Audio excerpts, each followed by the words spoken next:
month. It's May 2026. And I was just looking through my books here for a quote. Jack London, how about this one? You can't wait for inspiration. You have to go after it with a club. Well, how about a club? But I agree, you can't wait for inspiration. You've got to actually start allowing it, seeking it, allowing it. And here is our new writer for this month, Reverend Christine Green. I'll tell you a little bit about her in a second. The cover for the daily guides, not the magazine itself, says, "You are Word. You are an aspect of God being brought forth into light." Paul Selig, believe it or not. And there is a picture of hands holding lights. Oh, well, actually, I can't see if they're actually petals or if they're actually like mini lights, but one or the other. Anyway, so what about Reverend Christine Green? Here we go. She said that she gets her inspiration in empowering others. Empowering them to do what? To grow beyond their limitations and to discover their inner strengths. Yes, and their courage. She's an author, facilitator, and a speaker with a background in business, education, and spiritual studies. And she's currently on the Centers for Spiritual Living interim ministry team. Her latest book, Conscious Choices, A Woman's Guide to Clarity, Courage, and Connection, was launched in May 2025. And if you want it, it's available at Park Point Press. Some of these guides include brief excerpts from her two previous books, Soul Musings, Finding the Sacred in the Ordinary, and Authentic Spirituality.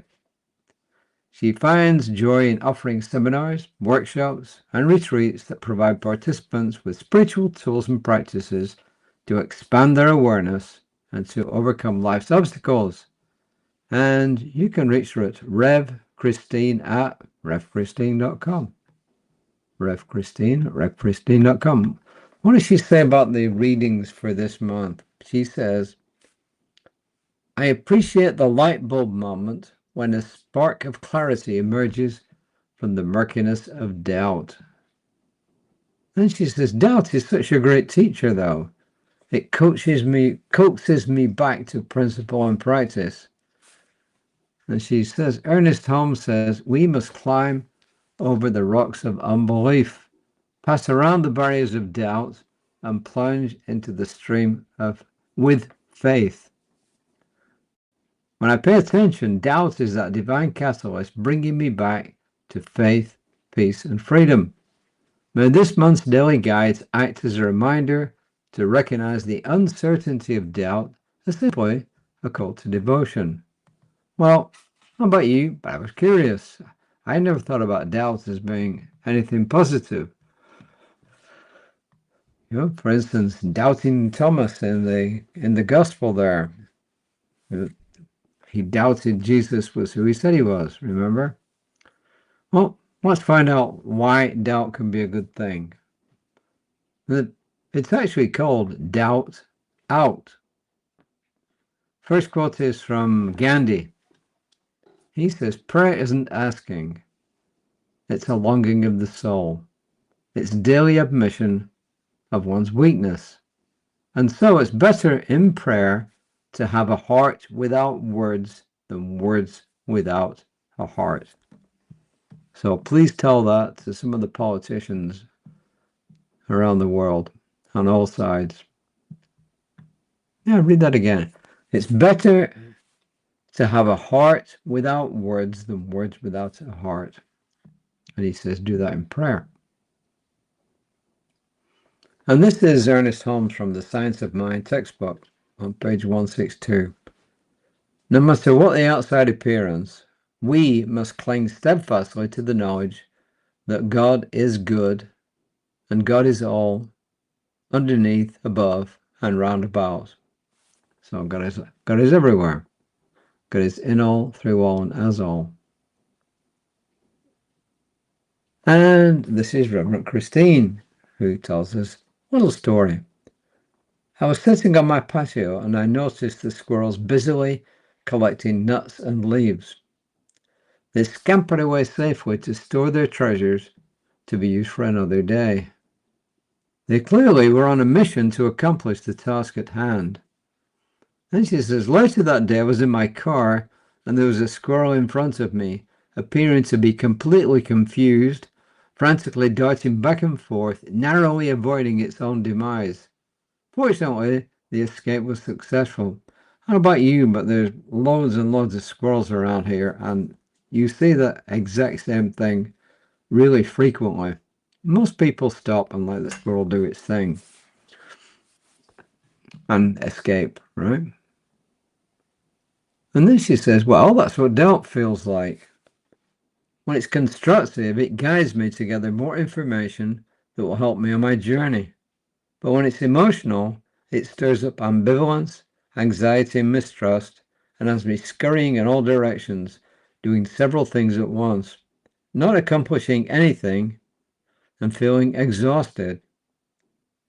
The secret is not to grant doubt power, but to recognize it as soon as it shows up.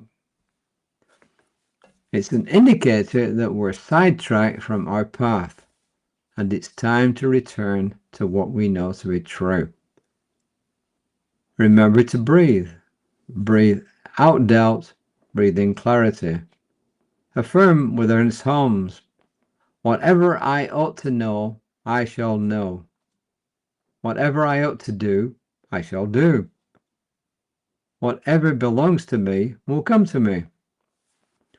And she says, Reverend Lloyd Strom developed a powerful practice to shift the energy in these moments. When feeling doubt, he says, clap your hands and say loudly, doubt out. Then bring your hands to your heart and say, faith in its place. So doubt out, faith in its place. And then declare what you want. She ends by saying, I have no need to scurry or scamper like a squirrel.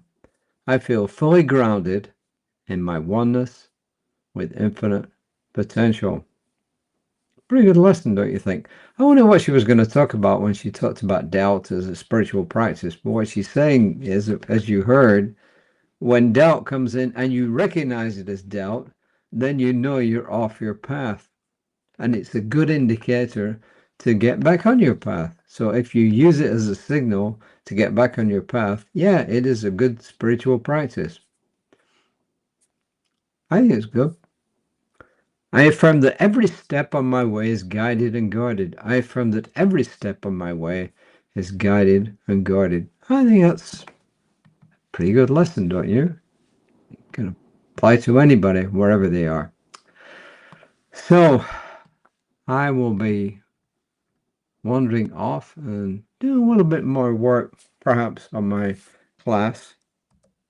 And next time I need to do the affirmation, which I almost forgot because my screen all of a sudden exploded itself.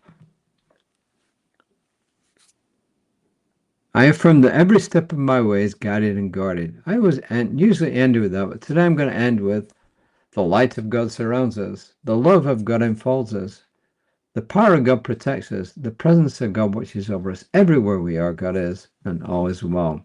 So, next time you doubt, and you realize you're doubting, that is the perfect opportunity to move back into what? Positivity and whatever your track is at that time. So, until next time, namaste.